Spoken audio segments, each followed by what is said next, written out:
ஆகாஷவாணி.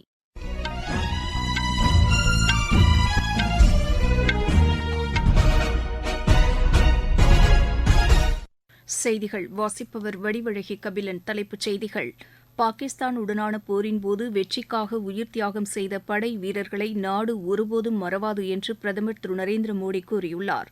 பழங்குடியினர் நலனுக்காக 24,000 கோடி ரூபாய் மதிப்பிலான ஒருங்கிணைந்த திட்டம் செயல்படுத்தப்பட உள்ளதாக மத்திய அரசு தெரிவித்துள்ளது.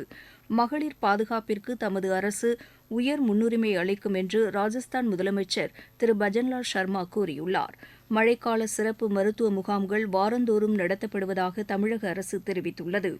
இங்கிலாந்துக்கு எதிரான மகளிர் டெஸ்ட் கிரிக்கெட் போட்டியில் இந்தியா 347 ரன் வித்தியாசத்தில் வெற்றி பெற்றது. இனி விரிவான செய்திகள். பாகிஸ்தானுக்கு எதிரான போரில் இந்தியா வெற்றி பெற்ற தினம் இன்று கொண்டாடப்படுகிறது. 1971ஆம் ஆண்டு 13 நாட்கள் நடைபெற்ற இந்த போரில் இந்தியா வெற்றி பெற்று பங்களாதேஷ் உருவாக காரணமாக இருந்தது. இந்த போரின்போது பங்களாதேஷ் படைகளுக்கு இந்தியா ஆதரவு அளித்தது. இதன் காரணமாக கிழக்கு பாகிஸ்தான் பங்களாதேஷாக உருவானது. இதில் உயிர் தியாகம் செய்த படை வீரர்களுக்கு இந்நாளில் அஞ்சலி செலுத்தப்படுகிறது. புதுதில்லியில் உள்ள தேசிய போர் நினைவு சின்னத்தில் பாதுகாப்புத்துறை அமைச்சர் திரு ராஜ்நாத் சிங் மற்றும் முப்படைகளின் தளபதிகள் இப்போரில் உயிர் தியாகம் செய்த வீரர்களுக்கு மலர் அஞ்சலி செலுத்தினர். இந்நாளையொட்டி பிரதமர் திரு நரேந்திர மோடி விடுத்துள்ள செய்தியில், நமது படை வீரர்களின் துணிவு மற்றும் அர்ப்பணிப்பு உணர்வைக் கண்டு நாடு பெருமிதம் கொள்வதாக கூறியுள்ளார். இந்த போரின்போது உயிர் தியாகம் செய்த வீரர்களை நாடு ஒருபோதும் மறவாது என்றும் அவர் தெரிவித்துள்ளார். இந்த படை வீரர்களுக்கு நாடு வீர வணக்கம் செலுத்துவதாகவும் திரு நரேந்திர மோடி கூறியுள்ளார். மத்திய அமைச்சர்கள் திரு அமித் ஷா, திரு அனுராக் தாக்கூர் உள்ளிட்டோரும் பாதுகாப்பு படை வீரர்களுக்கு புகழஞ்சலி செலுத்தியுள்ளனர். பிரதமர் திரு நரேந்திர மோடி ஓமன் அரசர் திரு ஹைத்தம் பின் தாரிக்குடன் இன்று புதுதில்லியில் பேச்சு நடத்தினார். இருதரப்பு உறவுகளை மேலும் வலுப்படுத்துவதற்கான அம்சங்கள் இந்த பேச்சுக்களில் இடம்பெற்றதாக எமது செய்தியாளர் தெரிவிக்கிறார். பாதுகாப்புத்துறை அமைச்சர் திரு ராஜ்நாத் சிங் இன்று பிற்பகல் சென்னை வருகிறார். ஈஞ்சம்பாக்கத்தில் நடைபெறவுள்ள திருமுறை திருவிழாவில் அவர் பங்கேற்கிறார். இதனையொட்டி விரிவான பாதுகாப்பு ஏற்பாடுகள் செய்யப்பட்டுள்ளன. பழங்குடியினர் நலனுக்கு மத்திய அரசு உயர் முன்னுரிமை அளித்துள்ளதாக அத்துறைக்கான அமைச்சர் திரு அர்ஜுன் முண்டா கூறியுள்ளார். புதுதில்லியில் பழங்குடியினர் மேம்பாட்டிற்கான ஒருங்கிணைந்த திட்டத்தை செயல்படுத்துவது தொடர்பாக நடைபெற்ற ஆலோசனைக் கூட்டத்தை தொடங்கி வைத்து அவர் பேசினார். 24,000 கோடி ரூபாய் செலவில் இந்த திட்டம் செயல்படுத்தப்பட உள்ளதாக அவர் தெரிவித்தார். 8 துறைகள் இந்த திட்டத்தை செயல்படுத்த உள்ளதாகவும் அவர் கூறினார். இதனை முழுமையாக செயல்படுத்துவதற்கான திட்டம் இந்த கூட்டத்தில் வகுக்கப்பட உள்ளதாகவும் அமைச்சர் தெரிவித்தார். மத்திய அமைச்சர்கள் மற்றும் மாநில அரசு அதிகாரிகள் 600க்கும் மேற்பட்டோர் இதில் பங்கேற்றனர். ராஜஸ்தானில் மகளிர் பாதுகாப்பிற்கு தமது அரசு உயர் முன்னுரிமை அளிக்கும் என்று முதலமைச்சர் திரு பஜன்லால் சர்மா கூறியுள்ளார். ஜெய்ப்பூரில் செய்தியாளர்களிடம் பேசிய அவர், ஊழலற்ற நிர்வாகம் உறுதி செய்யப்படும் என்றார். வினாத்தாள் முறைகேடு குறித்து விசாரிக்க சிறப்பு புலனாய்வுக் குழு அமைக்கப்படும் என்றும் அவர் தெரிவித்தார். வன்முறைகளை ஒடுக்குவதற்கென சிறப்பு பிரிவு ஏற்படுத்தப்படும் என்றும் அவர் கூறினார். காங்கிரஸ் ஆட்சிக் காலத்தில் சட்டம் ஒழுங்கு முறையாக பராமரிக்கப்படவில்லை என்று கூறிய திரு பஜன்லால் சர்மா, தற்போது தமது அரசு சட்டத்தின் ஆட்சியை நிலைநிறுத்த உறுதியான நடவடிக்கைகளை மேற்கொள்ளும் என்றார். கேரளாவில் நேரிட்ட சாலை விபத்தில் 4 வயது குழந்தை உட்பட 5 பேர் உயிரிழந்தனர். மலப்புரம் மாவட்டத்திற்கு உட்பட்ட செட்டியாங்காடியில் கர்நாடகாவிலிருந்து சபரிமலை நோக்கி சென்று கொண்டிருந்த பேருந்து ஆட்டோ மீது மோதியதில் இந்த விபத்து நேரிட்டதாக எமது செய்தியாளர் தெரிவிக்கிறார். இந்த விபத்தில் ஆட்டோ டிரைவர் உட்பட அதில் பயணம் செய்தவர்கள் உயிரிழந்தனர். நீங்கள் கேட்டுக்கொண்டிருப்பது ஆகாஷவாணியின் செய்தி அறிக்கை.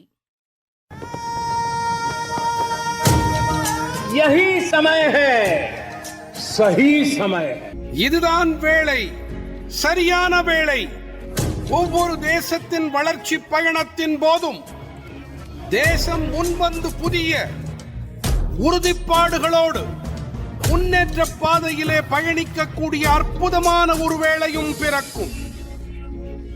புதிய பாரதத்தின் துவக்கத்தின் இது அமுத காலம். இதுவே கோடானு கோடி நாட்டு மக்களுடைய உறுதிப்பாடாகும். அமுத காலம் 25 ஆண்டுகளுக்கு ஆனது. ஆனால் நாம் நம்முடைய லட்சியங்களை அடைவதற்காக இப்போதிலிருந்தே முனைப்புடன் செயல்பட வேண்டும். भारत को गढ़ने का यही समय है. நாடு முழுவதும் மேற்கொள்ளப்பட்டு வரும் நமது லட்சியம் வளர்ச்சியடைந்த பாரதம் யாத்திரை பொதுமக்களிடையே பெரும் வரவேற்பை பெற்றுள்ளது. மத்திய அரசின் திட்டங்கள் குறித்து விழிப்புணர்வை ஏற்படுத்துவதோடு விடுபட்டவர்களுக்கு திட்டங்களின் பலன்கள் சென்றடையும் நோக்கில் இந்த யாத்திரை நடத்தப்பட்டு வருகிறது. இந்த யாத்திரையொட்டி தமிழகத்தின் சிவகங்கையில் இன்று பிற்பகல் நடைபெறவுள்ள நிகழ்ச்சியில் மத்திய அமைச்சர் திரு ஆர்.கே. சிங் பங்கேற்கிறார். இதற்காக மதுரை வந்த அவருக்கு விமான நிலையத்தில் உற்சாக வரவேற்பு அளிக்கப்பட்டது. இதனைத் தொடர்ந்து அவர் சிவகங்கை புறப்பட்டுச் சென்றார். காஞ்சிபுரம் மாவட்டத்தில் நடைபெற்ற இந்த யாத்திரை நிகழ்ச்சியில் வேளாண் பணிகளில் ட்ரோன் பயன்பாடு குறித்து செயல் விளக்கம் அளிக்கப்பட்டது. இது தங்களுக்கு பெரிதும் உதவிகரமாக இருந்தது என்று பயனாளிகள் தெரிவித்தனர்.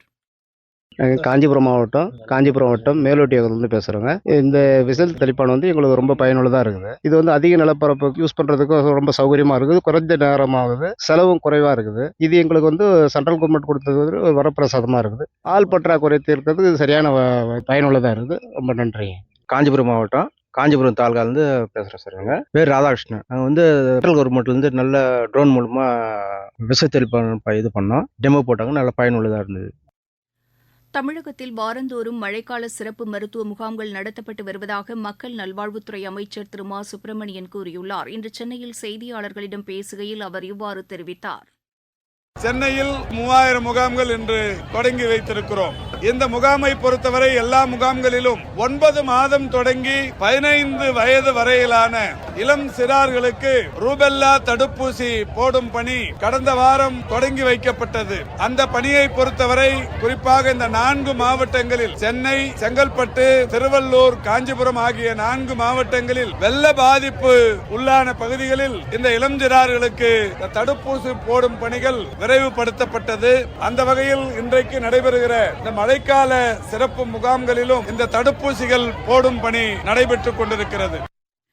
சிறுதானியங்களின் பயன்பாட்டை ஊக்குவிப்பதற்காக மத்திய அரசு பல்வேறு நடவடிக்கைகளை மேற்கொண்டு வருகிறது. நாடு முழுவதும் இது தொடர்பான சிறப்பு நிகழ்ச்சிகள் நடைபெற்று வருகின்றன. இதன் ஒரு பகுதியாக தமிழகத்தின் திருப்பத்தூர் மாவட்டத்தில் சிறுதானிய உணவு திருவிழா நடைபெற்றது. சிறுதானிய உணவின் முக்கியத்துவம் குறித்து எடுத்துரைக்கும் நோக்கில் இந்த திருவிழா நடைபெற்றதாக ஆட்சியர் திரு பாஸ்கர பாண்டியன் தெரிவித்தார். திருப்பத்தூர் மாவட்டத்தில் சிறுதானிய உணவுகளை உட்கொள்வதனுடைய முக்கியத்துவம், அதனுடைய பயன்கள் குறித்து விழிப்புணர்வை ஏற்படுத்தும் விதமாக சிறுதானிய உணவு திருவிழா கொண்டாடப்பட்டது. இதில் ஒருங்கிணைந்த குழந்தைகள் வளர்ச்சி திட்ட பணியாளர்கள், பள்ளி குழந்தைகள் மட்டுமின்றி அரசு அலுவலர்கள், தன்னார்வலர்கள் ஆகியோர் அனைவரும் இவ்விழாவில் கலந்து கொண்டு சிறுதானியம் மூலமாக உணவினை சமைத்து போட்டி நடத்தப்பட்டது. அந்த போட்டியில் வெற்றி பெற்றவர்களுக்கும் பரிசுகள் வழங்கப்பட்டது. சிறுதானிய உணவின் முக்கியத்துவம் குறித்து பள்ளி, கல்லூரிகளில் விழிப்புணர்வை ஏற்படுத்தும் விதமாக பேச்சு போட்டிகள், கட்டுரை போட்டிகள் நடத்தப்பட்டு அதில் வெற்றி பெற்றவர்களுக்கும் இன்றைய தினம் பரிசுகள் வழங்கப்பட்டிருக்கின்றது. சிறுதானிய உணவை உட்கொள்வதால் மனிதர்கள் நீண்ட காலம் ஆரோக்கியமாக வாழ முடியும் என்பதை திருப்பத்தூர் மாவட்ட பள்ளி குழந்தைகள் அனைவரும் தற்போது அறிந்திருக்கின்றனர். இதனையொட்டி நடைபெற்ற உணவுப் போட்டியில் ஆர்வத்துடன் பங்கேற்றதாக மாணவர்கள் தெரிவித்தனர். எங்க காலேஜ்ல நாங்க எல்லாம் சேர்ந்து சிறுதானியத்துல கேழ்வரகு அடை, அப்புறம் திணை பாயாசம், இந்த மாதிரி நிறைய சத்து உள்ளதா தேர்ந்தெடுத்து நாங்க செஞ்சிருக்கோம். இதனால நம்மளுக்கு உடம்புக்கு தேவையான புரதச்சத்து, நார்ச்சத்து, கால்சியம், அதுக்கப்புறம் இரும்பு சத்து, இந்த மாதிரி நிறைய நம்ம உடம்புக்கு தேவையானது நம்மளுக்கு ஈஸியாவே கிடைக்கும். நம்ம எவ்வளவுதான் மருத்துவம் செய்தாலும் நம்ம பாரம்பரியமான உணவை எடுத்துக்கிட்டாவே நம்ம வாழ்க்கைக்கு தேவையான ஊட்டச்சத்து கிடைச்சிடும். கலெக்டர் சிறுதானிய உணவு திருவிழா நடத்தினுக்காங்க. நாங்க என்ன கத்துக்கணும்னா இதை பத்தி நிறைய தெரிஞ்சுக்கணும். ஃபாஸ்ட் ஃபுட் சாப்பிடாம இதை சாப்பிட்டே நம்மளோட உடம்ப நல்லா வளர்த்துவோம்னு நினைச்சு இங்க சிறுதானியம்ல நாங்க கேழ்வரகு, சாமை, ராகி, கம்பு, திணை இந்த மாதிரி நிறைய வகைகளை வச்சுருக்கோம். இங்கிலாந்துக்கு எதிரான மகளிர் டெஸ்ட் கிரிக்கெட் போட்டியில் இந்தியா 347 ரன் வித்தியாசத்தில் வெற்றி பெற்றது. நவி மும்பையில் நடைபெற்ற இப்போட்டியின் 3ஆம் நாளான இன்று 479 ரன் எடுத்தால் வெற்றி என்ற இலக்கோடு இரண்டாவது இன்னிங்ஸை தொடங்கிய இங்கிலாந்து அடுத்தடுத்து விக்கெட்டுகளை இழக்கத் தொடங்கி 131 ரன்னுக்கு ஆட்டமிழந்தது. அதிகபட்சமாக ஹீதர் நைட் 21 ரன் எடுத்தார். எஞ்சியவர்கள் சொற்ப ரன்னுக்கு விக்கெட்டுகளை பறிகொடுத்தனர். தீப்தி சர்மா அபாரமாக பந்து வீசி 4 விக்கெட்டுகளை வீழ்த்தினார். இந்தியா முதல் இன்னிங்ஸில் 428 ரன் எடுத்தது. இரண்டாவது இன்னிங்ஸில் 6 விக்கெட் இழப்பிற்கு 186 ரன் எடுத்திருந்த நிலையில் ஆட்டத்தை முடித்துக் கொள்வதாக அறிவித்தது. இங்கிலாந்து முதல் இன்னிங்ஸில் 136 ரன்னுக்கு ஆட்டமிழந்தது. உலகக்கோப்பை ஜூனியர் ஹாக்கிப் போட்டியின் வெண்கலப் பதக்கத்திற்கான ஆட்டத்தில் இந்தியா இன்று ஸ்பெயினை எதிர்கொள்கிறது. மலேசியாவின் கோலாலம்பூரில் நடைபெறவுள்ள இப்போட்டி பிற்பகல் மணி 3:30க்கு தொடங்குகிறது. 5 நாடுகளுக்கிடையேயான ஹாக்கிப் போட்டியில் இந்தியா இன்று ஆடவர் மற்றும் மகளிர் பிரிவில் பெல்ஜியத்தை எதிர்கொள்கிறது. மீண்டும் தலைப்புச் செய்திகள். பாகிஸ்தானுடனான போரின் போது வெற்றிக்காக உயிர் தியாகம் செய்த படை வீரர்களை நாடு ஒருபோதும் மறவாது என்று பிரதமர் திரு நரேந்திர மோடி கூறியுள்ளார். பழங்குடியினர் நலனுக்காக 24,000 கோடி ரூபாய் மதிப்பிலான ஒருங்கிணைந்த திட்டம் செயல்படுத்தப்பட உள்ளதாக மத்திய அரசு தெரிவித்துள்ளது. மகளிர் பாதுகாப்பிற்கு தமது அரசு உயர் முன்னுரிமை அளிக்கும் என்று ராஜஸ்தான் முதலமைச்சர் திரு பஜன்லால் சர்மா கூறியுள்ளார். மழைக்கால சிறப்பு மருத்துவ முகாம்கள் வாரந்தோறும் நடத்தப்படுவதாக தமிழக அரசு தெரிவித்துள்ளது.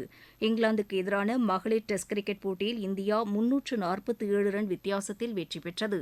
இத்துடன் இந்த செய்தி அறிக்கை நிறைவு பெற்றது.